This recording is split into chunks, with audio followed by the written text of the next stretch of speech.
I'm Noah Alvarez, and welcome to another edition of the Coaches Show on SportsNetUSA.net.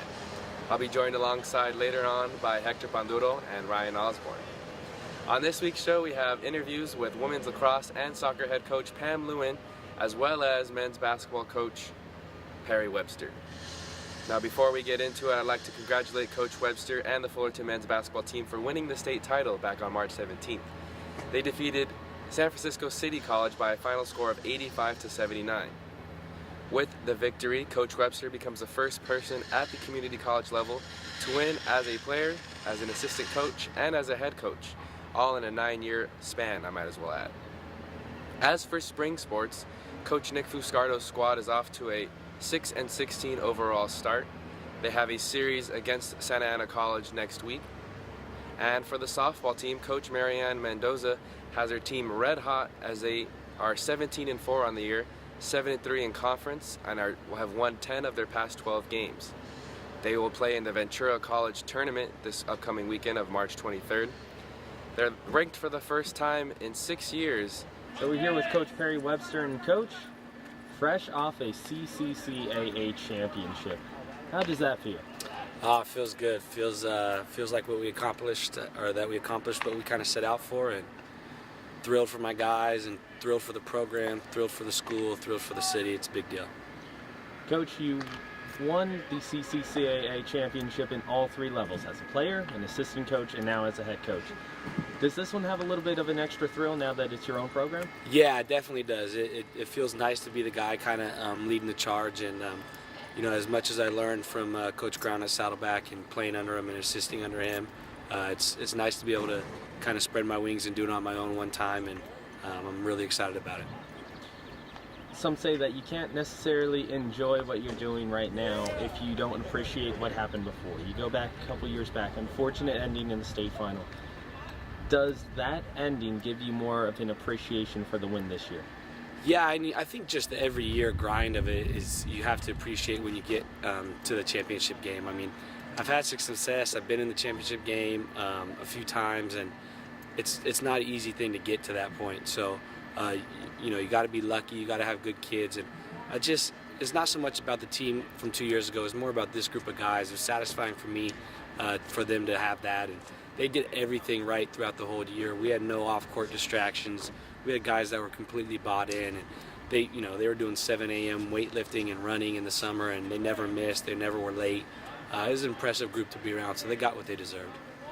When you look at how the the Final Four played out for you guys, do you think that it really helped knowing that you had such tough competition in conference play right before the state tournament?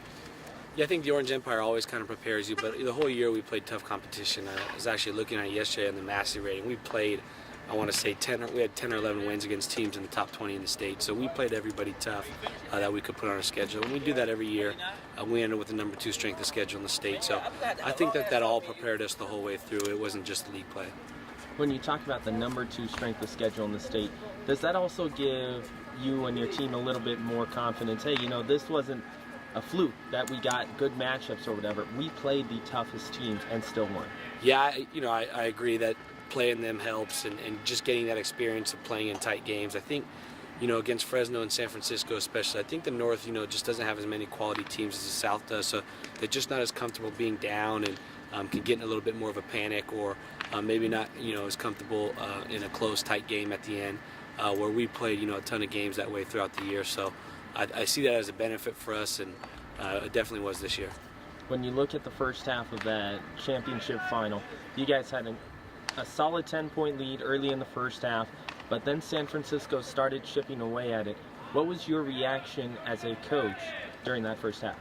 Well, we got in early foul trouble, and we had to play some funky lineups, and we ended up having to play the whole game that way with some funky lineups.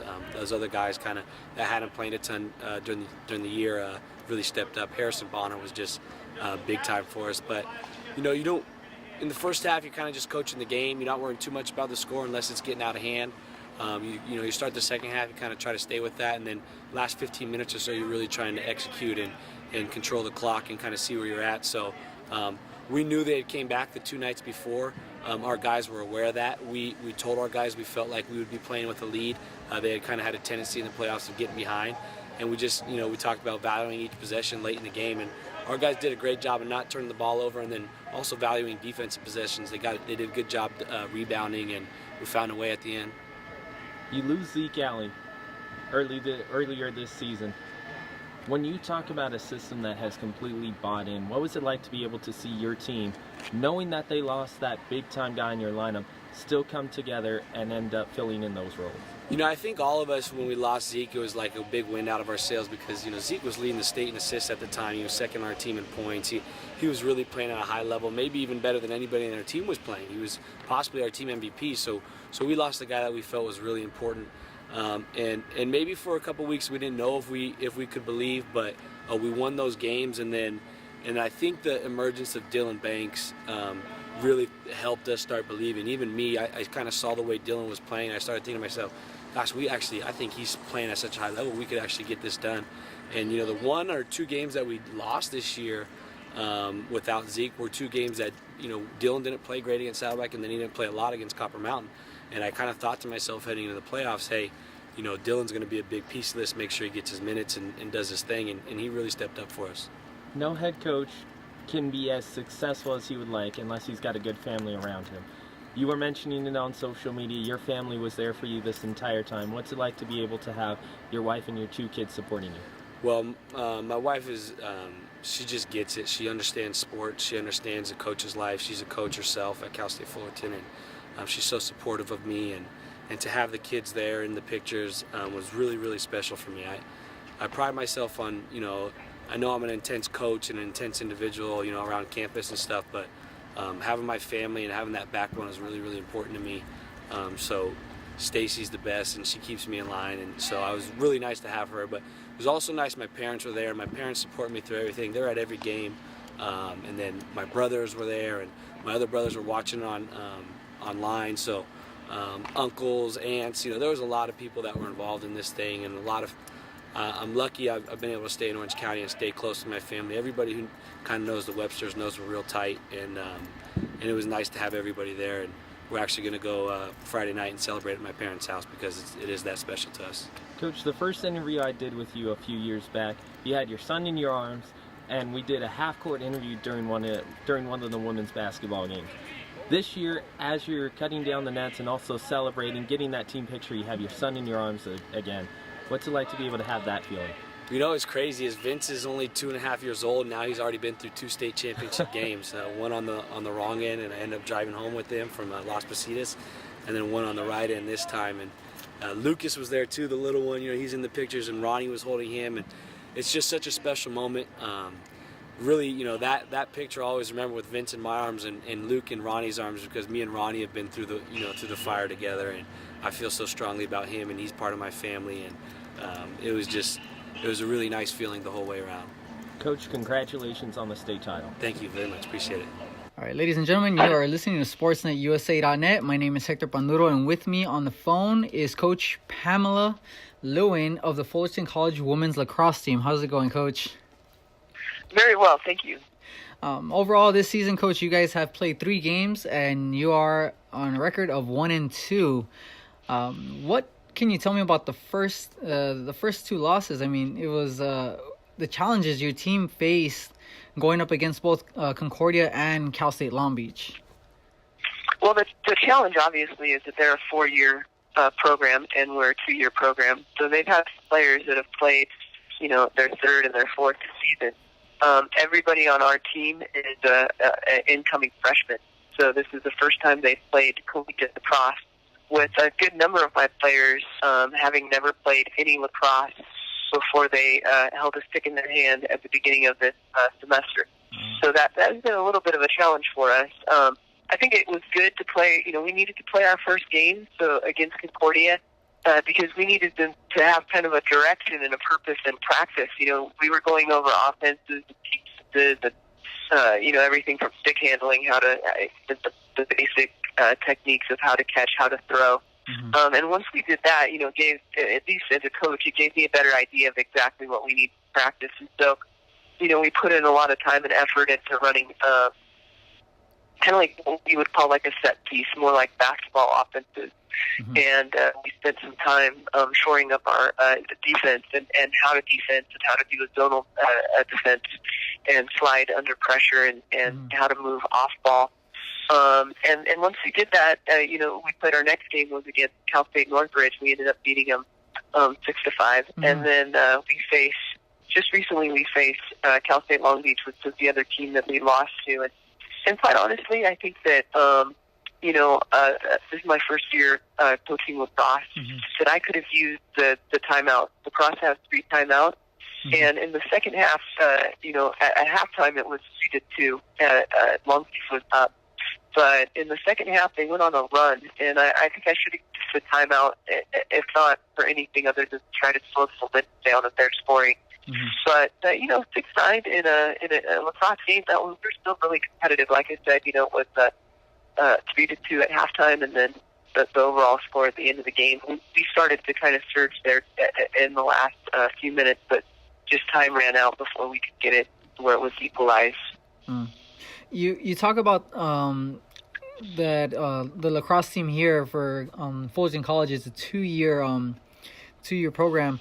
What in the majority of your players, you said they've never held a lacrosse stick in their hands. They've never played lacrosse before.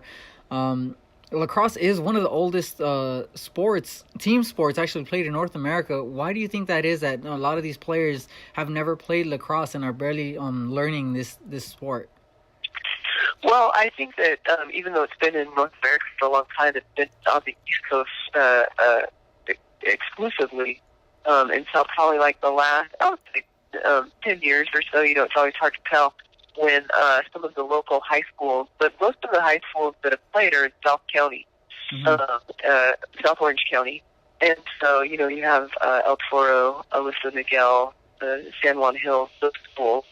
It was not until just recently had Esperanza, Yorba Linda, Valencia, the high schools that are local to our area, have they had it. So, definitely there is a lot of interest in it, and that's one of the reasons that, that we even considered bringing it to Fullerton College. And I wrote the curriculum for it. I just saw that. I wrote the curriculum in 2016, and it took a while for us because none of the community colleges have it, and we didn't want to play high schools. We wanted to play colleges, and then I just, found the WWLL that wasn't existent, and that gave us an opportunity to at least play collegiate club teams.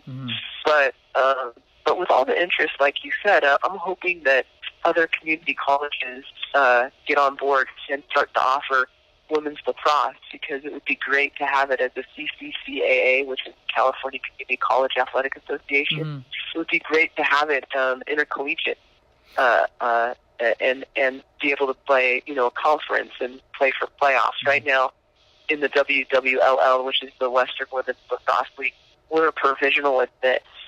So what that means is we can't play for playoffs. And it was pretty hard to try to even find the 5 games that I was able to find for teams to play at. But I'm hoping that, like I said, ultimately I'd like to see other community colleges at it, and that it becomes an intercollegiate sport with the CCCAA.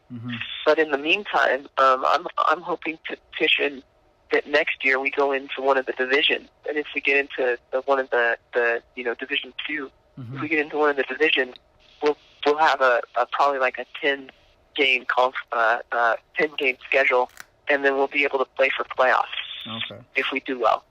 Yeah, I was about to tell you. What do you think? The colleges what are the challenges they're facing in order for them to bring this sport into the community college program? I mean, like you said, Cal States and universities already have the sport. High schools have the sport, but community colleges are lacking in it. What do you think those challenges are? Well, I think, other than the logistical challenges of creating the curriculum, which now that, somebody has done it, it's available. I've sent it out to people. But, they've got a budget for it in their athletic program. I don't think it's going to take very long. I think that it's a no-brainer. It helps with Title IX because, it's a sport that 12 play 12, and this is our first season, and I have 24 athletes on the team.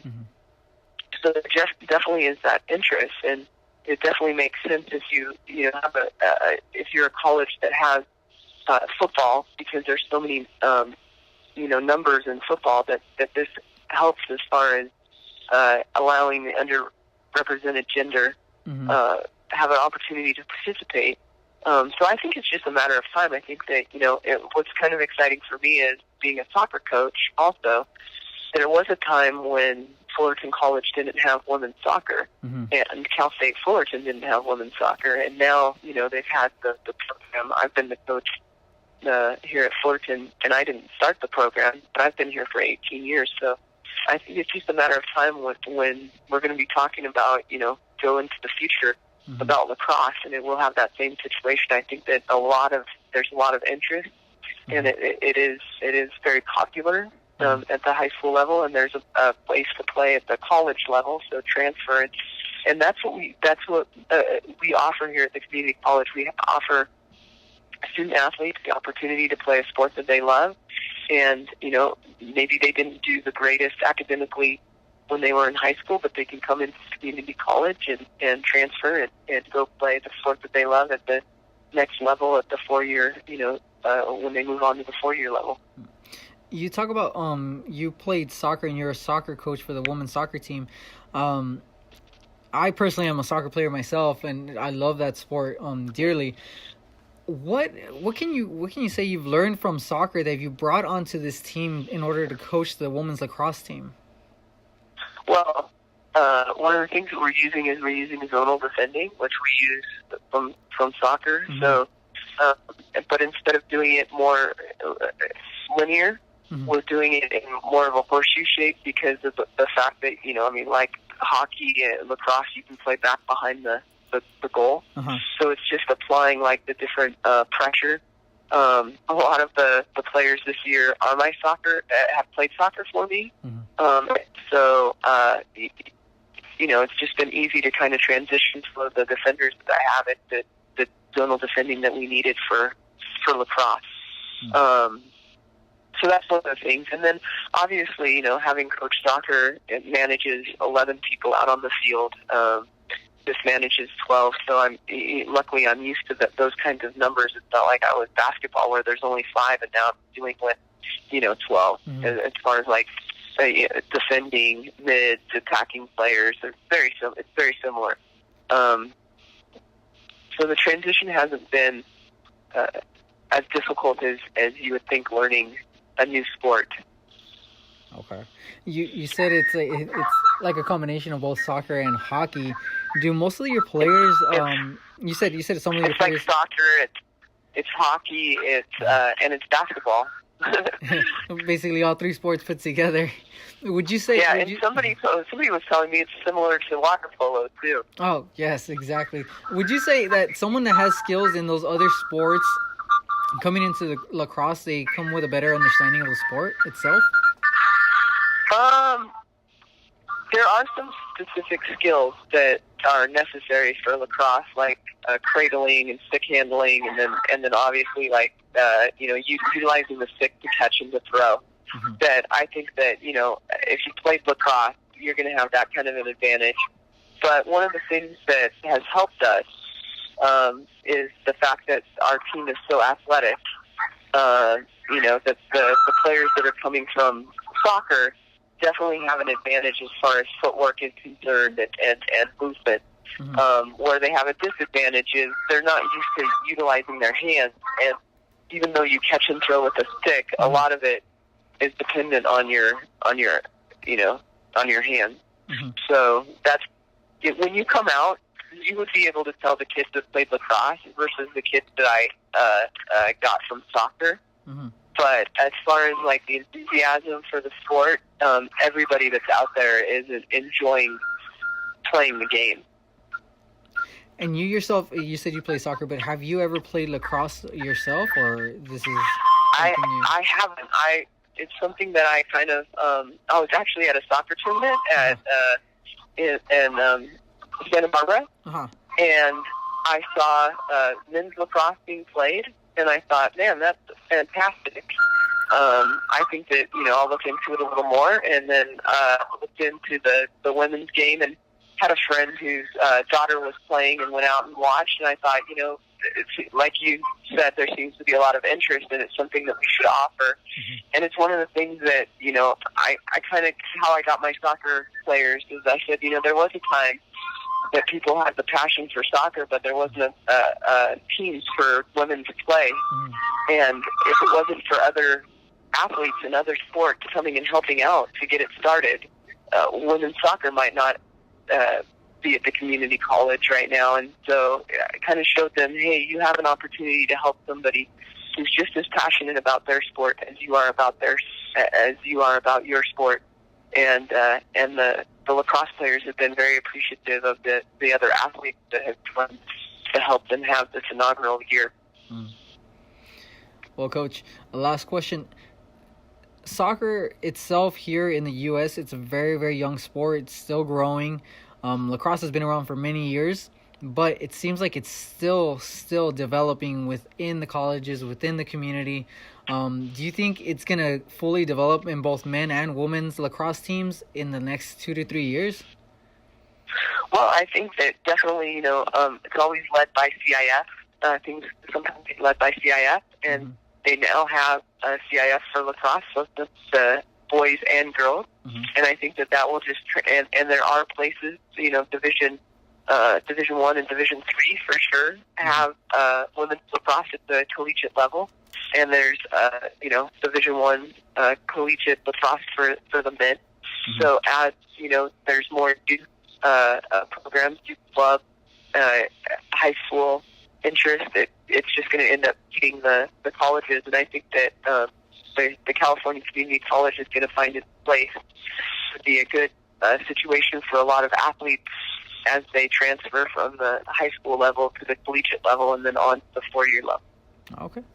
Well, thank you so much, Coach. Thank you for your time, and best of luck to your next game. I know this Saturday's game's been canceled, but hopefully you guys come strong on the next one. Yeah, our last home game and our last game of the season will be March 30th at 10 o'clock against Cal State Fullerton. Okay. And it should be a good game. That should be a good one. All right, Coach, we'll be following you guys, and good luck. Thank you. Thank you so much, Coach. You have a good day. You too. Thank you. Bye. Bye. Stay tuned on sportsnetusa.net, as we don't only just have the Coaches Show, but we do have a Friday Night Mics with myself, Hector, Ryan, and Mark Pavlovich, as we will talk a wide variety of sports and sometimes venture off as it's more of a free format show. You can find that on youtube.com. Search up sportsnetusa.net, their YouTube channel, and that's where you can find the Friday Night Mics show. Upcoming games on sportsnetusa.net. Tuesday at 3 p.m., Cerritos College takes on Long Beach City College, as we have more softball. Corey, Mark, and Ed Ford will be on the call that afternoon. For Ryan, Hector, and myself, Noah Alvarez, this has been the Coaches Show on sportsnetusa.net.